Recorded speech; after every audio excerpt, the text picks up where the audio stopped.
Good evening mga kalapatids. Ngayon, i-check natin yung mga ibon natin. No? Halos kakauwi lang natin galing trabaho. At kanina kasing umaga nagparonda tayo. Ayan sila.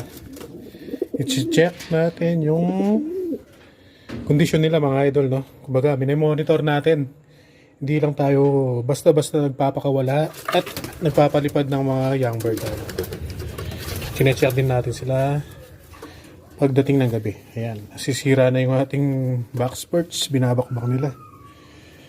Ito yung isang young bird natin kanina na nag-ranging kasama ng mga old bird natin, no?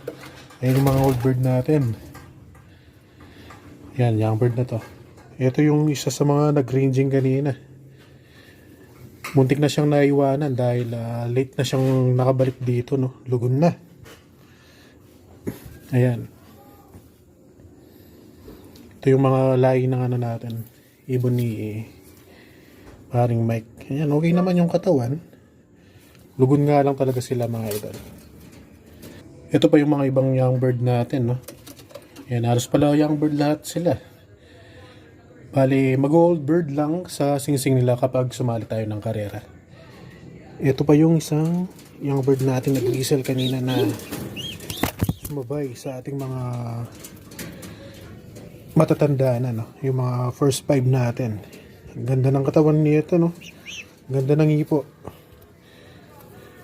Yung muscle, buong buo. Barako rin. Gusto ko lang dito mga idol, nakakasabay sila sa ating mga matatandang ibon. Yung mga nasa 4 to 5 months na ibon natin. Ito kasi mga nasa 2 months pa lang to.